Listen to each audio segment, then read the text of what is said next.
Hi again. Today I'm chatting with Peter Nicholls, MD of JKN Digital in Preston. The large format specialist was formed in 1988 and works in exhibitions, display and retail graphics, site branding, promotional signage, and is also a trade printer. Now, it was an early adopter of HP latex technology and now runs only such printers. There's 3 L570 roll-fed printers and an R2000 flatbed machine. So, why all the investment in HP kit? This is what we're going to find out. So, hello there, Peter. Aye. Now, you were one of the first to buy a latex machine. Can you tell us what impressed you then and give us a bit of an overview into what the HP printers are that you've bought over the years? Okay. Well, I remember initially going down to an open day in Nottingham to look at the latex printer when it first came out to the market. And bearing in mind, at the time, we were using various other flatbed printers to print direct to material in the main. And once I'd seen this machine in operation, I quickly realized that the print quality was the best I'd seen in the industry. And I liked the fact that you could change the print heads yourself, whereas with other machines, sometimes we'd have to wait for 2 or 3 days for an engineer to come to site who would just be there for 5 minutes changing a print head. So those were the initial thoughts, and I quickly decided to embark on purchasing my first HP latex machine, which was, I think off memory, an LX 6000. Good memory. And then we moved on to 2 L65 500s, and then we went on to a wider machine, which was a dual roll machine called the L3000. And then I decided that most of our jobs were on machine size up to 1.6 meters wide. Now, although the L3000 was a good machine, we were mostly running 2 smaller rolls on it. So what I then decided was to sell the larger machine and buy 6, which turned out to be 7 smaller L360 machines. So we then had the 6 or 7 roll machines, which would print overnight, and we could produce a huge volume of print even when there was nobody in the factory, which is another good thing with the latex machines, that they're very reliable, so you can allow them to print unattended overnight. Yeah. So that's a major factor, because when we used to just have flatbed printers, we ran a night shift, and as we all know, night shifts can be difficult at times without going into the reasons. So I found it, as a business owner, a lot more efficient to have 6/7 machines running overnight with no employees in the building. Yeah. So, and yes, like any machine, occasionally you get little blips, but in the main, the machines ran perfectly every night. Yeah. So that's where we were initially. So and now you have the L7, the L570, sorry, and the R2000. I mean, if we look at the roll-to-roll machines first, then was reliability sort of one of the key considerations when you were buying those machines? Yeah, having already experienced the other latex machines, roll to roll, we fully understand the technology and how you print with it. And I must say, as the machines have evolved through the last 12 years or so of the latex technology, they've become more and more user friendly. I think in the initial days, I think people found the HP machines, because they were such a different technology, they couldn't get their head around how to work them properly. But we've invested a lot of time and we totally understand how to use the latex, and that's helped us get the best out of the machines.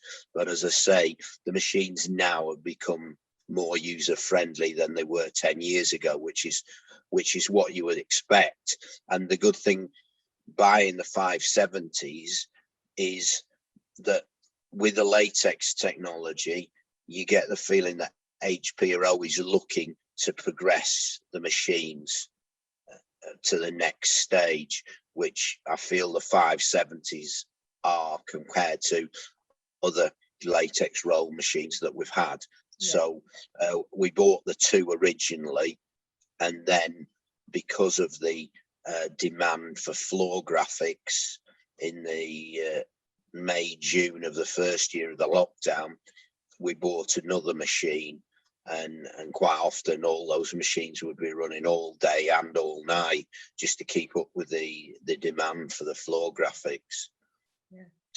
And I know you mentioned earlier on that you've had a plethora of various wide format flatbeds over the years. The R2000, that's brought you back to flatbeds again. So why particularly did you decide to move back into the flatbed technology? Okay, well, initially we had 3, 4, maybe even 5 different types of flatbeds, and the prices of the flatbeds were starting to go ridiculously high, and I'd just spent on one particular brand of flatbed close to £500,000 on that particular printer. And then when the latex roll machines came out, I looked at the quality and I thought, this is the way to go. So then we got rid of all the flatbeds that we had to go with the latex roll to roll. And up until the R2000 coming to market, I'd looked at the other flatbeds and either their quality wasn't good or their price was what I deemed too expensive for what it gave you. And then I went to see the R2000 in HP in Barcelona, and I was pretty blown away by the quality and the build of the machine. So I think we were probably second or third to get one in the UK, and the reliability and quality of machine is the best I've had in the 30 odd years of being in the print industry. And I think that's been proven by, in the pandemic, right through that period, which could have been disastrous if the machine had broken down, because you were in a lockdown situation where engineers couldn't come out, etc., etc. But apart from one little white ink channel blip, we didn't have an engineer out in the whole of the pandemic, which meant, although obviously some periods of that lockdown were quieter, but certainly in the busy periods, we would have been having to turn work away. Yes. Had that machine failed on us. Yeah. And again, going back to the thing that I like about the HP machines is you can change the heads yourself, so really good housekeeping by the user of the machine prevents engineers coming out. So the print quality is, in my opinion, second to none on a flatbed printer. Yeah, and I know we talked earlier as well about the diversification opportunities that's afforded you with the printing onto timber and that kind of thing. Can you tell us a little bit maybe about how the kits helped you diversify your applications offering? Yeah, we did used to do a small amount of timber work when we had a UV flatbed printers going back in history. But the thing with the UV flatbed printers onto timber, they actually cover the grain of the wood. Now, whereas with the green inks, which the latex prints with, they put a fine layer of ink bonded onto the substrate, which you can still see the grain through.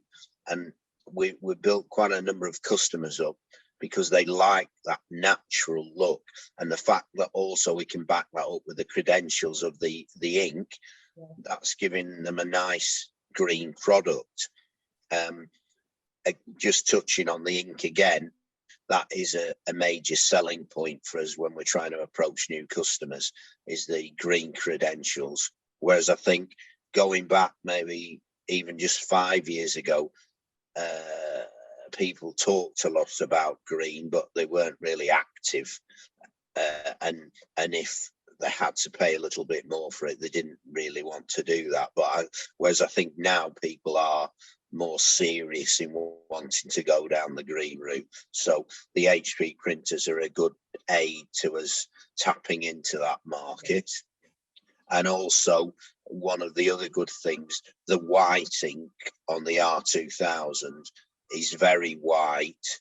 And again, that's enabled us to get quite a lot of extra window promotional graphics that we might not have else been able to get, because we might have had to outsource it, but now we can do all that work in-house. That means we're more competitive. Yeah. So latex technology is the way to go in the future as far as you're concerned?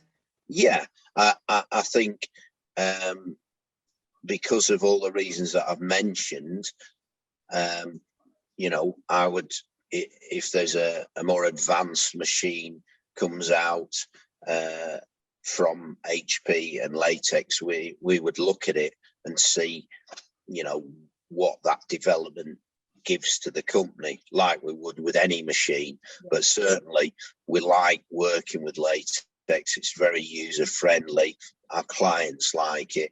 So I couldn't ever see us going back to a UV or worse still, a solvent type machine, because it's such a clean way of manufacturing and printing for us. Well, let's hope everything goes according to plan over the coming few months and years then, Peter. Yes, we hope so. Thank you for talking to me. I appreciate it. Okay, well, nice speaking to you too, Leslie. Thank you. Thank you.